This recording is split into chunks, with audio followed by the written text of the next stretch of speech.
आज मैं आप लोगों को वो एक्चुअल गलतियां बताऊंगा जो आपको पहले टाइम से ही माइंडसेट क्लियर होना चाहिए कि मुझे ये सारी गलतियां नहीं करनी है। इसमें वैसी मिस्टेक्स नहीं है कि अरे कंसिस्टेंटली पढ़ो, रोज पढ़ना चाहिए, ये सारी चीजें हम लोगों को ऑलरेडी पता, तो इन सब चीजों के ऊपर हम नहीं जाएंगे। पढ़ना इज नॉट इंटरेस्टिंग मेरी जान, just put this in your head. पढ़ने का मन किसी का नहीं करता है, पर मन नहीं करता उसके बावजूद भी पढ़ के जो बहुत अच्छे मार्क्स लेके आता है वो असली बाजीगर होता है और हमको वो बनना है। तो ये मैंने आप लोगों को थोड़ा सा ब्रीफ दे दिया, अब हम डायरेक्टली वीडियो के पॉइंट पे आते हैं।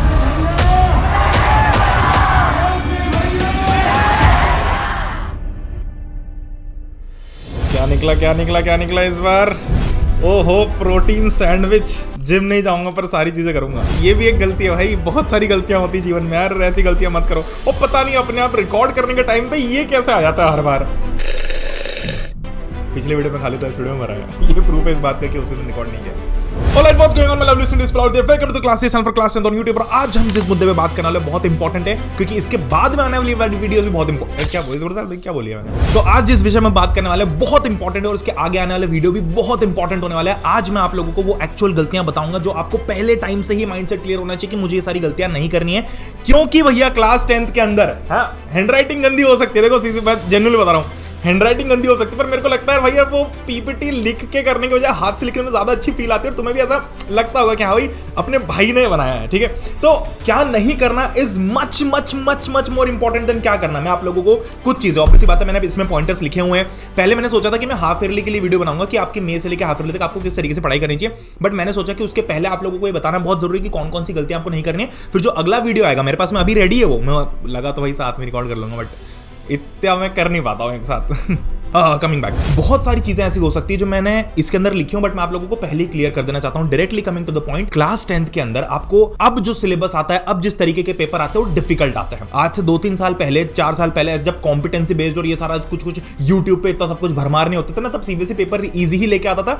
अब सीबीएसई पेपर डिफिकल्ट लेके आता है। तो that should be very clear in your mind कि हम सिर्फ जिस तरीके से सोच रहे हैं कि मैं थोड़ा बहुत ऊपर से पढ़ लूंगा, उससे नहीं होगा। आपको चैप्टर के इन डेप्थ जाना पड़ेगा। क्या नहीं करना है that is more important than क्या करना है, because there are an number of things in class 10. There are thousands and thousands of resources that you can follow every single time, but you don't have to follow all of them. एक resource को पूरा follow करना is much much much more valuable than बहुत सारे resources को थोड़ा थोड़ा follow करना। तो ये मैंने आप लोगों को थोड़ा सा ब्रीफ दे दिया। अब हम डायरेक्टली वीडियो के पॉइंट पे आते हैं। तो कुछ मैंने इंपॉर्टेंट मिस्टेक्स नोट डाउन किए। हाँ, इसमें वैसी मिस्टेक्स नहीं है कि अरे कंसिस्टेंटली पढ़ो, रोज पढ़ना चाहिए, ये तो बहुत ऑब्वियस सी बातें हैं कि भैया रोज पढ़ना, 1 घंटा पढ़ो, 2 घंटा पढ़ो, बट रोज पढ़ो। मैं नहीं कहता कि एक दिन में 10 घंटा पढ़ो, बट 10 दिन रोज पढ़ रहे हो तो 1 घंटा पढ़ो। ये सारी चीजें हम लोगों को ऑलरेडी पता, तो इन सब चीजों के ऊपर हम नहीं जाएंगे।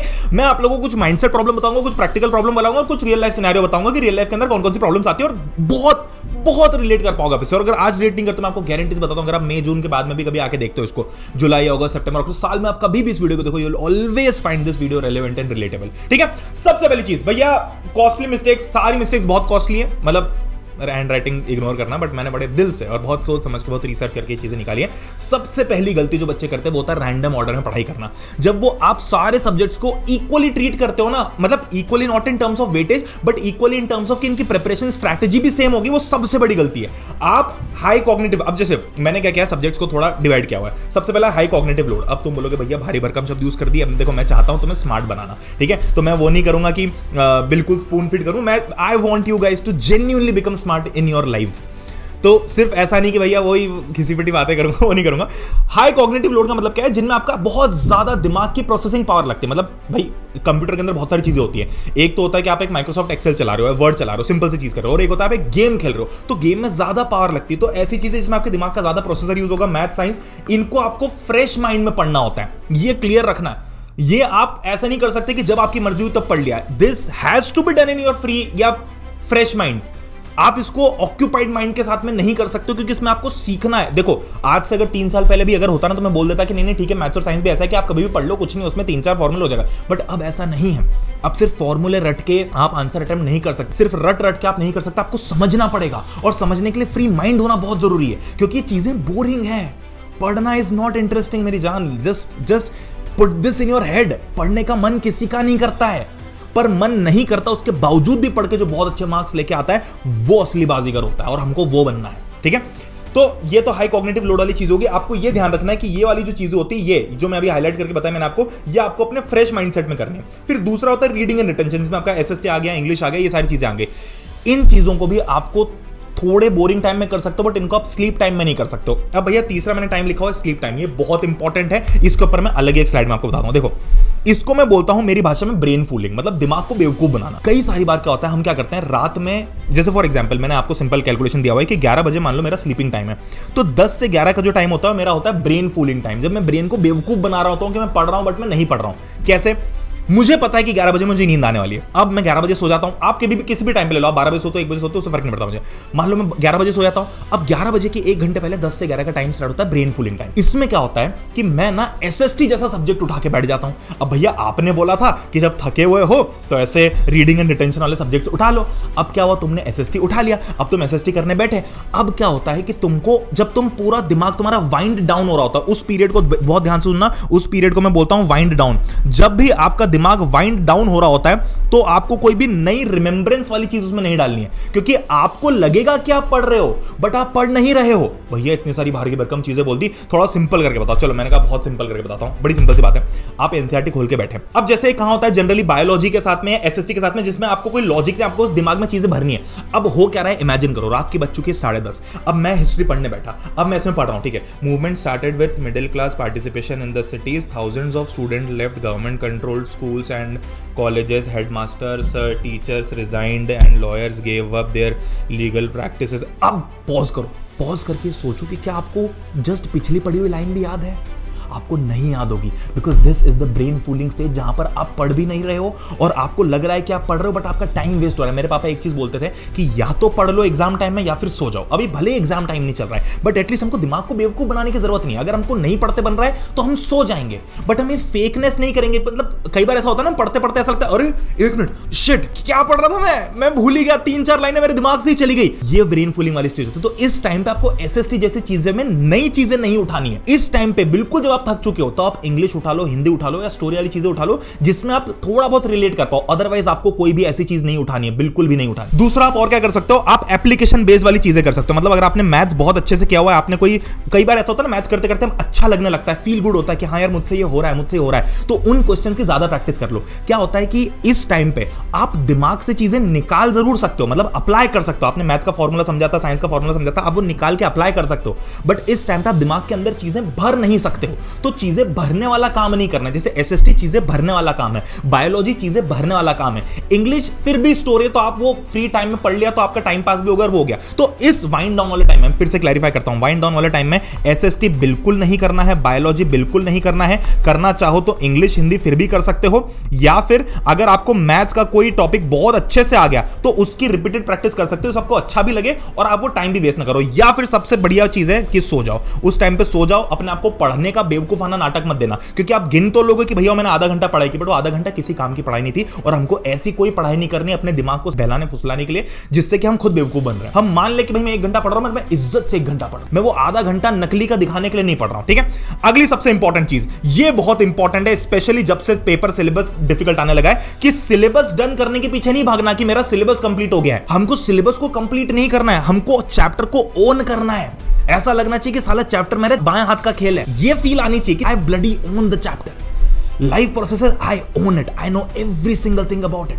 तुम एक्सक्रीशन उठा के पूछ लो, तुम रेस्पिरेशन उठा के पूछ लो, I know every single thing about that chapter. ये माइंडसेट होना चाहिए। इस माइंडसेट को मैं खुद 8 महीने बाद बदल दूंगा। 8 महीने बाद जब एग्जाम पास में होगी तब हम हर एक चैप्टर को ओन करने नहीं बैठेंगे, but now that we have time we can own it, so why not bloody do it. Own the chapter, हमको ऊपर ऊपर से नहीं करना है। अब क्या होता है, होता क्या देखो, अब जब भी हमारी चैप्टर हो गया कि डेफिनेशन कैसे होती है, गट्टू के लिए, मतलब हमारा जो गट्टू होता है नॉर्मल बच्चा, ठीक है, गट्टू के लिए चैप्टर कंप्लीट की डेफिनेशन क्या होती है कि भैया मैंने वीडियो देख लिया, एनसीईआरटी कर ली, बस मेरा चैप्टर खत्म। गट्टू क्या करता है, चैप्टर खत्म करने के लिए, तुम में से मैक्सिमम बच्चे करते हो गए, एनसीईआरटी रीड कर ली, कोई वन शॉट देख लिया, बस खत्म हो गया भैया चैप्टर, 2-4-5 क्वेश्चन प्रैक्टिस कर ली, खत्म हो गया, बस इससे ज्यादा और क्या चाहिए होता है चैप्टर में। ये आपकी चैप्टर कंप्लीट करने की डेफिनेशन, बट टॉपर की नहीं होती है। टॉपर की जो चैप्टर कंप्लीट करने की डेफिनेशन होती है वो होती है कि I have owned the chapter, मैंने चैप्टर खरीद लिया है, मुझे रग रग पता है उस चैप्टर की, कोई भी क्वेश्चन उठा के दे दो आई विल डू। जब आप इस स्टेट में आके किसी चैप्टर को कंप्लीट करते हो तो वो लंबे टाइम तक याद रख पा रहे हो, वरना आप आज कोई भी चैप्टर कर लो, आप थोड़े टाइम बाद भूल ही जाओगे तो कोई मतलब ही नहीं हो करने का। तो ये सबसे बड़ी दिक्कत है जो बच्चे करते हैं। तीसरी सबसे इंपॉर्टेंट चीज, नोट्स बनाना is not equal to revision करना। अब बोलोगे भैया ये तो उल्टी बात बोल रहे हो, टीचर तो बोलते हैं कि नोट्स बना बना के पढ़ो, जब टीचर पढ़ा रहा है तो नोट्स बनाते जाओ। बहुत अच्छी बात है, मैं बताता हूं होता क्या है। नोट्स नोट्स बनाने की जो प्रोसेस है, process is not important, result is. मतलब कि जब मैं कोई लेक्चर देख रहा हूं, वो लेक्चर देख देख के भैया मैं नोट्स बना रहा हूं, नोट्स बना रहा हूं, नोट्स बना रहा हूं, तो ये जो नोट्स बनाने की प्रक्रिया है, इससे बस ये हो रहा है कि मेरी थोड़ी राइटिंग स्पीड हो रही है और मेरे को थोड़ा सा बहुत याद रह जाएगा, बट इससे कोई मेरा रिवीजन नहीं हो रहा है। रिवीजन आपका नोट्स पढ़ के ही होगा। अब क्या होता है भैया, ध्यान से सुनना, बिल्कुल सीधी सी बात है। मेरा एक x/10 का रूल चलता है, x/10 रूल। ये क्या कहता है कि आज जिस चैप्टर को पढ़ने में मुझे x टाइम लगा, अगर मुझे उसको रिवाइज करते टाइम x/10 टाइम नहीं लग रहा है, तो मेरा उस चैप्टर को पढ़ने का कोई मतलब ही नहीं था। आज मैं क्यों पढ़ रहा हूं, सीधी सी बात है भैया, आज मैं इसलिए पढ़ रहा हूं किसी चैप्टर को 4-5 घंटे लगा के कि एग्जाम टाइम में ना मुझे लोड ना हो। अब पता चला कि आज आपने 3 घंटे लगा के कोई चैप्टर पढ़ा और एग्जाम टाइम में आपको उसी चैप्टर को पढ़ने में 2 घंटे लग रहे हैं, तो क्या ही फर्क पड़ा, अभी पढ़ के भी तभी पढ़ लेते ना। लॉजिकली कब सही होता कि भैया आज जिस चैप्टर को पढ़ने मैंने 3 घंटे लगाए, मैं आज थोड़ा आधा घंटा ज्यादा एक्स्ट्रा लगा दूं, बट नोट्स इस तरीके से बनाऊं कि जब मेरी एग्जाम आएगी तो उसके पहले मैं नोट्स को 10-15 मिनट देखूं, आधा घंटा देखूं या हार्डली 40 मिनट देखूं, तो मेरा पूरा चैप्टर रिवाइज हो जाए। इस तरीके से मैं नोट्स बनाऊं, तब जाके वो नोट्स बनाना काम का है, तब जाके वो रिवीजन करना काम का है। ध्यान से सुनना, अगर रिवीजन करते टाइम भी आपको एक्स टाइम ही लग रहा है तो कोई मतलब ही नहीं है। x/10 तो मैंने थोड़ा फिर भी ऐसा बोल दिया कि x/10 ऐसा कि वो थोड़ा सा फिर भी मतलब बहुत ज्यादा एग्रेसिव है, ऐसा नहीं है, पर फिर भी आप मान लो कि एटलीस्ट x/5 टाइम लगे, उससे ज्यादा ना लगे। x/5 टाइम से मान लो आज मेरे को किस चैप्टर को करने में 100 मिनट लगे तो मेरे को तब 20 मिनट लगने चाहिए। That's it. ये सिंपल रूल फॉलो करना है, इस तरीके से नोट्स बनाना है। अब क्या होता है, बच्चे सोचते हैं जल्दी जल्दी में कि भैया मेरे को ना 3 घंटे में चैप्टर कंप्लीट करना है। अब क्या करोगे 3 घंटे में चैप्टर कंप्लीट करके? अगर एग्जाम टाइम में भी इस चैप्टर को पढ़ने के लिए 2 घंटे लगे तो आज तो 3 घंटे भी वेस्ट हो गए ना। इसकी बजाय क्या करते हैं आप, 3 घंटे की बजाय 3.5 घंटे में चैप्टर कंप्लीट कर 3.5 घंटे में चैप्टर कंप्लीट करते हैं। बट इस तरीके से करते हैं कि एग्जाम टाइम में मेरे को सिर्फ 30 मिनट लगते हैं इसको रिवाइज करने में। बच्चा वो आधा घंटा जो आज आप देते हैं वो आप नोट्स बनाने के लिए देते हैं, ताकि तब आपको बहुत कम टाइम लगता है। This is the correct way of preparing the notes.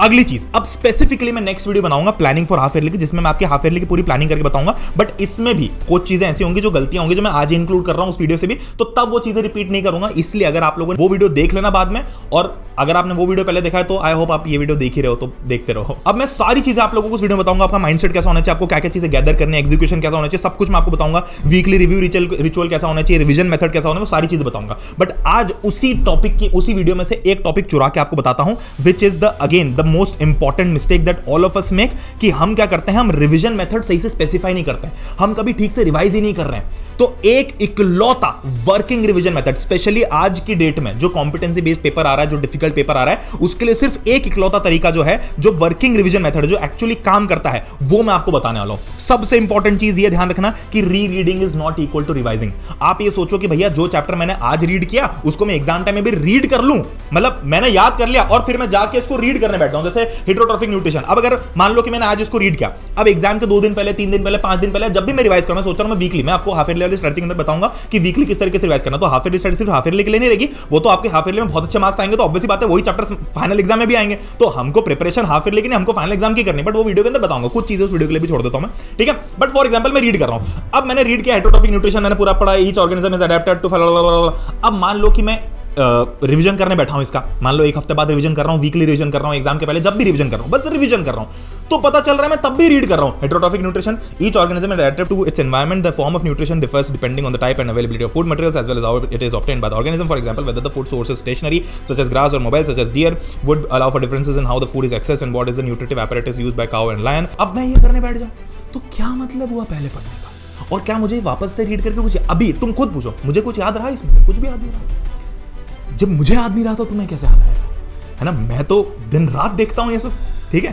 तो क्या करना है, देखो सबसे इंपॉर्टेंट चीजें, 2 चीजें मैं आप लोगों को बताता हूं, active recall and space repetition. Writing गंदी बट दिल से समझो, देखो लॉजिकली दिमाग लगा के बात बताऊं मैं। एक्टिव रिकॉल, स्पेस रेपिटेशन, ये वो चीजें जो नीट के बच्चे यूज करते हैं। अब मैंने नीट के बच्चों का एग्जांपल क्यों लिया पे, क्योंकि नीट के बच्चों को बहुत कुछ याद करना पड़ता है, and same goes for you also. आपको भी बहुत सारी चीजें याद करनी पड़ती है। नीट के बच्चों को फिजिक्स भी करना पड़ता है, न्यूमेरिकल्स के लिए, बायोलॉजी भी करना पड़ता है जिसमें उनको याद करना पड़ता है, इसलिए नीट के बच्चे सबसे ज्यादा active recall, space repetition use करते हैं। देखो स्पेस रेपिटेशन क्या होता है, इसका सिंपल मतलब बताता हूं कि मैं कोई भी चैप्टर को पर्टिकुलर इंटरवल्स में रिवाइज करूंगा। मतलब जैसे फॉर एग्जांपल आज इसको हम जनरली वन स्लीप गैप भी बोलते हैं। वन स्लीप गैप का मतलब क्या होता है कि आज मैंने अगर कोई चैप्टर रिवाइज किया या आज मैंने कोई चैप्टर पढ़ा, तो मैं अगले दिन की सुबह फटाफट एक 10 मिनट का ओवरव्यू लूंगा इस चैप्टर का। इससे क्या हुआ, स्पेस रेपिटेशन हो गया, मैंने कि थोड़े स्पेस के बाद मैंने उस चैप्टर को रिवाइज कर लिया, और वन स्लीप गैप भी होगा। अगर आप वन स्लीप के बाद में उस चैप्टर को याद रख पा रहे हो, दैट मींस आपको चैप्टर बहुत अच्छे से आता है और आप उसको फोड़ लोगे, आप एग्जाम तक भी नहीं भूलोगे, इसके चांसेस बहुत कम है।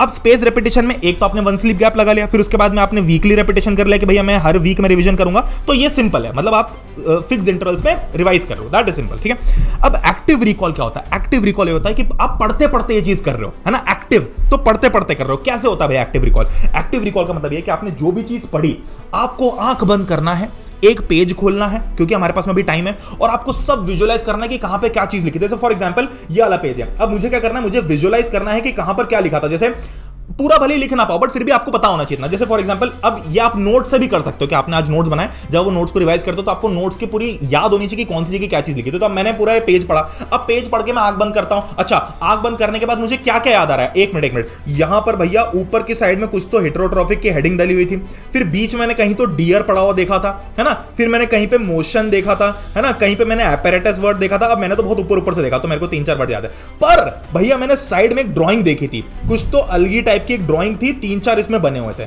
ये होता है एक्टिव रिकॉल। अब ऑब्वियसली मैंने अभी पढ़ा नहीं तो मैंने इतना रफली लिख दिया, बट जब आप पढ़ोगे तो आप अच्छे से लिख सकते हो। जैसे ये मैंने पढ़ा, अब इसको पढ़ने के बाद मेरे को याद करना है कि अच्छा हाँ यहाँ पे क्या क्या इंपॉर्टेंट वर्ड्स थे भैया, अच्छा यहाँ पे ये इंपॉर्टेंट वर्ड्स थे, और यहाँ पर एक डायग्राम बना हुआ था, ये याद रख लिया हमने। फिर हिस्ट्री के अंदर आप देखोगे तो आपको क्या याद रखना है कि अच्छा आपने पूरा पेज रीड किया, तो आपको याद होना चाहिए कि नहीं मैं पूरा पेज याद करूँ, पूरा पेज। अच्छा एक मिनट, हाँ मूवमेंट इन टाउन्स लिखा था शायद, यहाँ पर एक बॉक्स था, उसके अंदर कुछ लिखा था, और यहाँ पर भी एक बॉक्स था। जनरल इन बॉक्सेस से क्वेश्चन बन जाता है, ठीक है। तो इस तरीके से आपको दिमाग लगाना है। अब हिंदी की बात करते हैं, हिंदी को कैसे करना है, तो हिंदी छोड़ दो, हिंदी कौन पढ़ता है भाई हिंदी कोई पढ़ता हैगा, ठीक है। अब ये जो है वन टाइम नहीं करना, वाइफ, ये थोड़ा अजीब सा लग रहा है साउंड करने में। तो लास्ट में एक चीज है जो अगेन अगले वीडियो के अंदर भी कवर करूंगा कि success is not equal to achieving big target, success is equal to achieving small target but consistently.